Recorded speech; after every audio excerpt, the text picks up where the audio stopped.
네, 할렐루야. 중국의 춘추시대에 귀족들이 이렇게 모여서 자주 밥도 먹고 또 술도 마시고 뭐 이런저런 유흥을 즐겼습니다. 뭐 특별히 이제 할 일이 없으니까 귀족들이 이렇게 얘기를 했습니다. 근데 얘기를 하다 보니까 주로 이제 인물 분평을 해요. 그래서 아무개는 어떻고 아무개는 어떻고 이런 얘기를 하는데, 인간이 그 원죄적 본성이 있어서 다른 사람에 대해서 좋은 점 또 긍정적인 얘기를 하기보다는 좀 안 좋은 점 또 단점 또 이런 뒷담화가 이제 주로 그 대화의 주를 이루게 되었습니다. 그래서 이제 매일 모여서 이제 다른 사람 뒷담화 이렇게 하고 그러니까 그 가운데 그래도 좀 의식이 있는 귀족이 한 명 있었어요. 그래서 야, 이제 우리 이런 거 다른 사람 인물 분평하는 거 이제 그만하고 또 이제 다른 주제로 좀 얘기를 해보자. 예를 들면 이 세상의 시작이 어떻게 되는지, 우리가 어디서부터 왔는지, 우리가 죽으면은 그 다음에 세상이 또 다른 세상이 있는 것인지 없는 것인지, 혹은 있다고 한다면은 어떤 세상이 있는 것인지, 뭐 이런 걸 한번 우리 얘기해 보자 이렇게 얘기를 했다는 거예요. 그래서 매일 모여서 이제 그런 얘기를 하다 보니까 거기서 인문학, 철학 이런 게 시작되었다. 뭐 이런 뭐 에피소드가 있습니다. 그래서 인문학의 이제 세 가지 중요한 질문이 나는 누구인가, 어떻게 살 것인가, 또 어떻게 죽을 것인가, 이 세 가지 물음에 대해서 이제 대답을 하면서 의미를 찾고 가치를 찾아가는 것이 또 인문학이다 이렇게 얘기를 합니다. 그래서 우리가 동서양의 많은 사람들이 이 물음에 대해서 많은 대답을 줬어요. 그래서 그걸 우리 지성사의 역사다, 또 철학의 역사다 이렇게 얘기를 하는데, 또 잘 이렇게 보다 보면 이 사람 얘기도 맞는 것 같고 또 저 사람 얘기도 또 맞는 것 같고 그래요. 그래서 그러다 보니까 상대주의에 빠지고 또 회의주의에 빠지게 되고 이제 허무주의에 빠지게 될 수밖에 없습니다. 그러나 우리 성경은 분명한 답을 주고 있습니다. 우리 인생이 하나님으로부터 와서 하나님으로에게로 돌아간다는 것입니다. 그래서 로마서 11장 36절에 만물이 주에게서 나오고 그로 말미암고 또 그에게로 돌아갑니다. 이렇게 분명한 답을 주고 있어요. 그래서 우리가 주님께로부터 나와서 주님과 함께 살고 주님께로 돌아간다는 그러한 자기 의식을 가지고 살아갈 때, 우리도 오늘 본문에 나오는 사도 바울과 같이 주님께 크게 쓰임받는 가치 있고 또 의미 있는 그러한 인생을 살 수 있으리라 믿습니다. 특별히 이제 바울은 이 세 가지 인문학의 물음에 대해서 어떻게 대답을 했나 제가 좀 궁금해서 바울서 시를 보니까 거기 다 대답이 나와 있더라고요. 그래서 나는 누구인가 보니까 바울은 나는 죄인 중에 괴수다 이렇게 얘기해요. 거기에 그렇게 대답을 했어요. 바울이 나는 죄인 중에 괴수다. 내가 죄인 중에 괴수라는 건 뭡니까? 내가 하나님으로부터 지음을 받은 피조물이라는 의미와 또 내가 죄로 말미암아 죽을 수밖에 없는 존재라는 그 의식이 사도 바울에게 있습니다. 그리고 두 번째, 그러면 우리가 어떻게 살아야 할 것인가? 바울이 뭐라고 대답합니까? 내가 죽을 수밖에 없는 죄니까 우리가 행함으로 율법으로 의롭게 되고 구원받는 게 아니라 믿음으로 구원받는다 그랬어요. 로마서 1장 17절에 오직 의인은 믿음으로 말미암아 살리라. 그러니까 어떻게 살 것인가? 믿음으로 살라는 거예요. 그리고 너의 몸을 산 제물로 주님께 드리면서 살라는 거예요. 또 고린도전서 10장 31절에 보니까 먹든지 마시든지 무엇을 하든지 하나님의 영광을 위해서 살라는 거예요. 그리고 갈라디아서 2장 20절에 보니까 죄악된 내 자아가 죽고 예수로 살라는 거예요. 그래서 바울은 어떻게 살 것인가에 대해서 거기서 또 다 대답을 해줬어요. 그럼 어떻게 죽을 것인가? 이렇게 이 대답에 대해서 우리가 디모데 후서 4장 7절 이하에 보면 내가 선한 싸움을 싸우고 나의 달려갈 길을 마침에 믿음을 지켰으니 이제 후로는 나를 위하여 의의 면류관이 예비되었으므로 주 곧 의로우신 재판장이 그날에 내게 주실 것을 바라보면서 죽겠다라고 이렇게 말씀하고 있습니다. 또 오늘 본문에 보니까 우리 함께 나눈 그 빌립보서 1장 20절에 보니까 살든지 죽든지 그리스도를 존귀케 하는 그러한 죽음을 맞이하겠다라는 것을 우리가 볼 수가 있습니다. 사도 바울이 이렇게 이제 이러한 대답을 가지고 살았기 때문에 그 의미와 또 그 인생이 더 가치 있었다고 봅니다. 우리가 신앙생활을 한다는 것은 결국 기독교적인 성경적인 세계관과 또 가치관과 또 인생관을 가지고 살아가는 것입니다. 그래서 특별히 이제 오늘 함께 읽은 이 말씀을 통해서 바울이 이러한 그 세계관과 인생관과 가치관과 한마디로 기독교 신앙을 가졌기 때문에 감옥에 갇혔어도 항상 기뻐할 수 있었습니다. 그래서 오늘 함께 읽은 이 말씀을 통해서 우리도 이러한 바울과 같은 신앙을 갖고 이 세상의 어떤 환경에도 빼앗기지 않는 그러한 주님께서 주시는 그 충만한 기쁨을 누리시는 여러분들 다 되시기를 주님의 이름으로 축복합니다.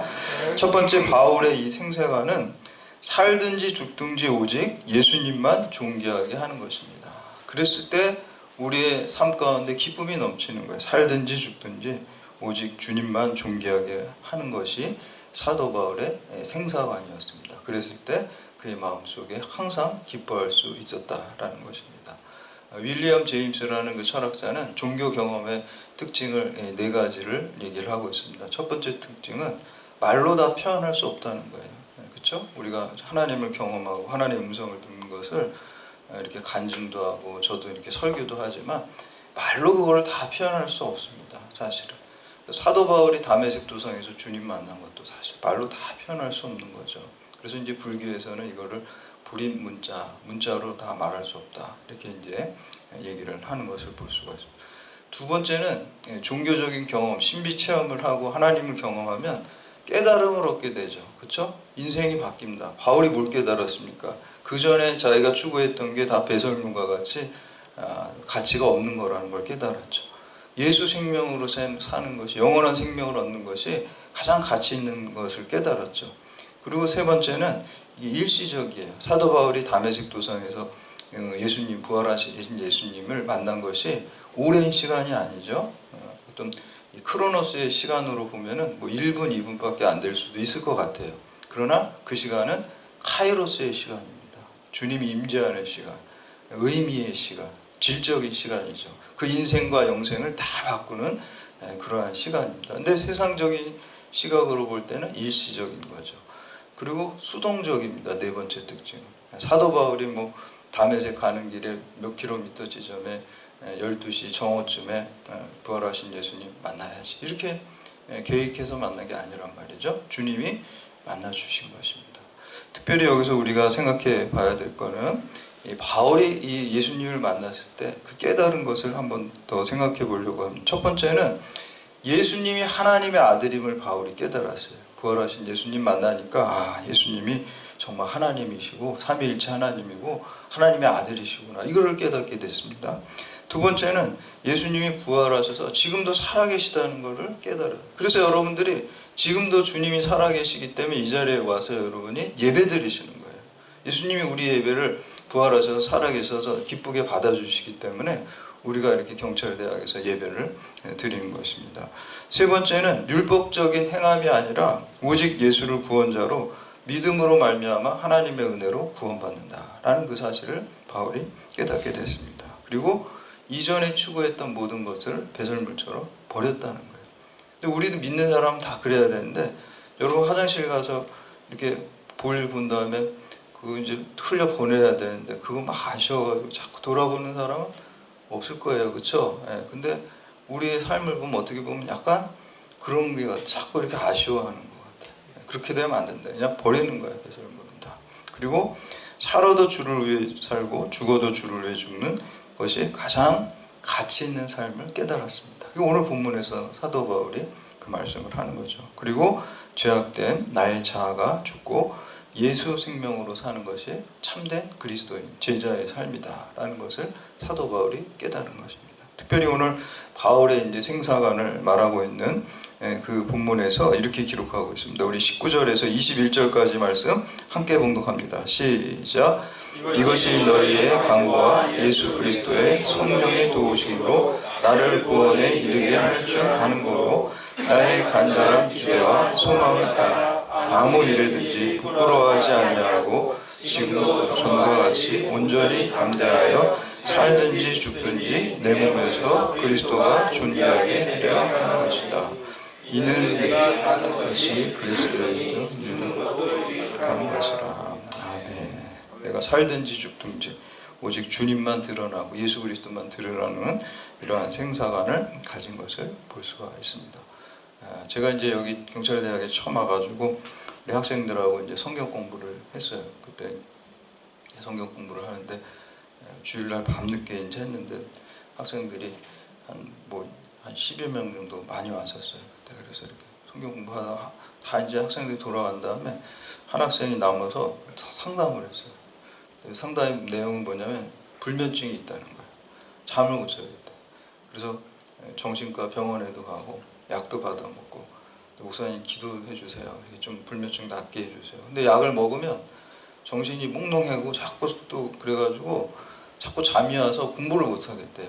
수업 이렇게 들으면 자꾸 그 약을 먹으니까 잠이 자꾸 쏟아지고 교수님한테도 죄송하고 그래서 이게 나야 되는데 불면증이 그래서 기도를 해요. 그래서 거기서 이제 제가 기도를 해줬어요. 경복실에서 이렇게 기도를 해주고 너도 이제 일주일 동안 또 기도 열심히 해라 이렇게 하고 나도 기도하겠다. 그래서 이제 문자도 주중에 이 병은 죽을 병이 아니라 하나님의 영광을 위하며 이를 위하여 하나님의 영광을 받기 위함이라. 요한복음 11장 4절 말씀도 이렇게 문자를 보내주고 또 이제 일주일 동안 기도를 했어요. 그래서 이제 다음 주가 돼가지고 한 주가 지나서 왔는데 이 학생이 막 기뻐하면서 목사님 병이 다 나았어요 그러는 거예요. 그래서 제가 너무 기뻐요. 저는 신유의 은사가 없는 줄 알았는데 저한테 신유의 은사가 있구나 그러는 걸 그때 깨달았어요. 그래서 신유 집회를 다녀야 하나 이런 생각이 됐는데 그래서 그러면 낫다는 거예요. 그래서 간증을 하는데 이 친구가 무슨 간증을 하냐면은 자기가 이 병을 낫기 위해서 일주일 동안 이제 목사님 같이 기도하는데 하나님이 기도하는 가운데 말씀을 주셨다는 거예요. 빌립보서 1장 20절 말씀, 오늘 본문 말씀이죠. 너희가 살든지 죽든지 내 몸에서 오직 예수 그리스도만 나타나게 함이라. 그 말씀을 주셨대요. 그래서 저희가 그 말씀에 확신이 들고 또 믿음이 들고 병이 다 치유됐다라고 저한테 간증을 하더라고요. 제가 깜짝 놀랐어요. 왜냐하면은 제가 학기 초에 학생들한테 이제 기도 제목을 받아서 그 책상에다 이렇게 붙여놓고 기도를 하고 그랬는데 그 학생이 지난 학기 때 어떤 기도 제목을 냈냐면 자기가 모태신앙 교회를 다니는데 별로 믿음이 없대요. 그래서 믿음이 생기게 해주세요. 그 기도 제목을 저한테 제출했거든요. 그래서 지난 학기 때 네 기도 제목이 이거라고 이렇게 보여주니까 본인이 제출했는데 본인이 그거 낸지도 모르고 까먹고 있더라고요. 그래서 네가 까먹었는데 하나님은 안 까먹고 다 이루어 주셨으니까 얼마나 감사하냐 이렇게 얘기했다. 그래서 오늘 사도 바울이 우리가 살든지 죽든지 오직 주님의 영광만 드러내는 그러한 생사관을 가지고 살아갈 때 우리에게 유익이 있습니다. 어떤 유익이 있습니까? 어떤 상황 속에서도 주님이 주시는 하늘의 기쁨을 놓치지 않는 유익이 우리에게 있게 될 줄로 믿습니다. 두 번째는 성도의 고난은 다른 사람을 복음으로 세우기 위해서입니다. 여러분 믿음으로 살고 하나님 말씀대로 살다 보면은 고난이 있기 마련입니다. 십자가의 고난입니다. 자기 십자가를 지고 가야 될 고난들이 있고 자존심 상하는 일들이 있습니다. 그러나 그러한 일들을 통해서 믿지 않는 자들이 주님께 돌아오고 복음이 확장되고 하나님의 뜻에 이루어지는 놀라운 역사가 있게 되는 것입니다. 사도 바울이 감옥에 갇혔어도 그 고난을 받고 그것을 통해서 복음이 널리 확장되고 또 다른 사람들이 믿음으로 세워지는 역사가 있게 됐잖아요. 그래서 성도의 고난은 다른 사람을 복음으로 세우기 위해서입니다. 그래서 농담으로 우리가 하는 말 중에 우리나라 사람들 3대 거짓말이 있다 그러죠. 3대 거짓말 들어보셨을 거예요. 첫 번째는 노처녀가 시집 가기 싫다. 근데 요새는 이게 농담이 아니라 진짜가 됐어요. 그게 더 심각한 게 그렇죠. 옛날에는 그래요. 요즘은 노처녀 개념도 없는데 요새는 또 다 비혼주의도 많고 그런데 옛날에는 그랬어요. 노처녀가 시집 가기 싫다. 그게 이제 거짓말. 두 번째는 장사하는 사람이 미치고 파는 거예요. 이렇게 하는 거예요. 거짓말이라는 거예요. 미치고 절대 안 팔죠. 남기고 팔죠. 그것도 거짓말. 세 번째 노인분들이 내가 빨리 죽어야지. 그것도 거짓말. 더 살고 싶은데 이제 죽어야지. 근데 오늘 본문 말씀해 보니까 바울은 그런 얘기를 했어요. 내가 빨리 죽어서 주님 만나는 게 자기는 그렇게 하고 싶다는 거예요. 이건 농담이 아니고 거짓말이 아니라 부활신앙이 실제가 되니까 이 인생의 생로병사가 힘들고 싫은 거예요. 내가 주님 만나서 주 예수여 어서 오시옵소서 마라나타 같은 신앙이 바울에게 진짜로 있었어요. 부활신앙이 있으니까 나도 이제 부활해서 주님과 같이 영생복락을 누리는데 인생이 너무 싫어, 너무 힘들어. 그렇지만 여기서 사명이 있기 때문에 자기가 한다라고 이렇게 말씀하고 있습니다. 우리 22절에서 26절까지 말씀 함께 공독합니다. 시작. 그러나 만일 육신으로 사는 이것이 내 일의 열매일진데 무엇을 택하여야 하는지 나는 알지 못하노라. 내가 그 둘 사이에 끼었으니 차라리 세상을 떠나서 그리스도와 함께 있는 것이 훨씬 더 좋은 일이라. 그렇게 하고 싶으나 내가 육신으로 있는 것이 너희를 위하여 더 유익하리라. 내가 살 것과 너의 믿음의 진보와 기쁨을 위하여 너희 무리와 함께 거할 이것을 확실히 아노니 내가 다시 너희와 같이 있으므로 그리스도 예수 안에서 너희 자랑이 나로 말미암아 풍성하게 하려 함이라. 아멘. 이 사도 바울은 차라리 세상을 떠나서 그리스도와 함께 있는 것이 훨씬 더 좋은 일이고 그렇게 하고 싶다 그랬으니까 빨리 주님 만나고 싶어요. 여기 세상에 미련이 없어요. 진짜 믿음이 있는 사람. 근데 자기가 육신으로 있는 것이 또 너희들에게 복음을 전하고 복음을 세우는데 유익이 있기 때문에 여기서 또 사명을 잘 감당한다라는 것입니다. 미국의 해롤드 힐이라는 그 사람이 쓴 책 중에 삶을 변화시키는 성령의 능력이라는 책이 있어요. 그 첫 번째 1장이 왕의 자녀는 어떤 식으로 살아가는가 이렇게 그런 제목인데 여기 자신의 체험이 있어요. 이 사람은 미국의 버뮤다 이런 데서 이제 우주 관측소에서 일하는 사람이에요. 원래는 이 사람이 알코올 중독자였어요. 그러니까 인생이 완전 망가진 사람인데 전도 받아가지고 예수 믿게 돼서 이제 변화됐어요. 그러니까 아주 좀 드라마틱하잖아요. 알코올 중독자가 예수 믿어서 완전히 변화된 사람이 되었어요. 근데 이 버뮤다에서 하루는 이제 출장을 뉴욕으로 가는데 이제 뉴욕은 워낙 국제 도시니까 거기도 이제 막 그 트래픽, 교통체증 같은 게 막 걸려가지고 바로 착륙을 못하고 한 15분 정도 이렇게 빙빙 비행기가 돌다가 착륙을 한대. 기다렸다가. 근데 그날은 15분이 지나고 20분이 지나도 착륙을 안 하더라는 거야. 계속 돌더라는 거야. 그래서 이제 이 해롤드 힐이라는 사람이 뭐 문제가 있나? 이렇게 생각. 나중에 30분을 돌더래. 그래서 이제 그때는 문제가 있구나. 이런 생각을. 아니나 다를까 이제 기장이 방송을 하더래요. 지금 착륙을 해야 되는데 바퀴가 안 나온다는 거, 바퀴가. 그래서 이제 동체 착륙을 할 수밖에 없는데 안전벨트하고 막 이런 걸 하는 거야. 그래서 사람들이 이제 난리가 난 거예요. 왜냐하면 동체 착륙하면은 이제 마찰 때문에 불이 나고 이게 이제 뉴욕의 경유에 따라 런던으로 가는 거기 때문에 기름도 많이 넣고 있기 때문에 이게 뭐 다 죽는 거잖아요, 솔직히. 그래서 위에서 막 기름도 버리고 막 이러면서 하다가 이제 동체 착륙한다니까. 다른 사람들이 뭐 난리가 났죠. 안에 이제 다 이제 죽는구나. 근데 해롤드 힐 혼자 좋아했대요. 할렐루야 그랬다는 거예요. 그냥 저 이제 주님 만나는군요. 이렇게 사도 바울이 오늘 이제 빨리 주님 만나고 싶다 이런 믿음. 그러니까 그런 아주 뜨거운 믿음이었어요. 그래서 할렐루야 그러면서 기도를 했대요. 고통 짧게 해주세요, 주님. 빨리 만나고 싶습니다. 이렇게 진짜 기도해요. 근데 그 기도를 하는데 마음속에 하나님이 이런 음성을 들려줘요. 야, 너 이렇게 이기적이냐? 너야 지금 죽어서 하늘나라 온다 그러지만 이 안에는 나를 모르는 사람이 아직 많이 있어. 그냥 살 수 있게 해달라고 기도해. 이렇게 해서 이제 기도할 수 없이 이제 기도를 했어. 기도를 막 하는데 하나님이 이렇게 비행기 이렇게 시스템을 보여주더래요. 뭐 유압 발전기, 실린더 이런 게 있는데 이 밖에 내려온 부분에 유압 발전기 같은데 기름이 다 말랐더래요. 새가지고 저기가 고장났구나. 즉각적으로 알았다는 거야. 성령께서 이렇게 깨달음을 주시잖아요. 순간으로 알게 해주시거든요. 그래서 거기 기름을 채워주세요. 막 기도를 하는데 정말 이게 내려올 때 바퀴가 나와가지고 살았다. 실제 있었던 일입니다. 기사도 있어요. 그래서 실제 그렇게 살아. 그래서 기장이 인터뷰하는데 어떻게 나왔는지 모르겠다. 이렇게 인터뷰하는데 이 사람이 지나가면서 내가 기도해서 나은 것이 이렇게 하면서 나왔다는 이런 이야기예요. 이 사람은 빨리 주님 만나고 싶지만 그 사람이 살아서 기도해서 기도를 통해서 여러 사람을 구원으로 살렸습니다.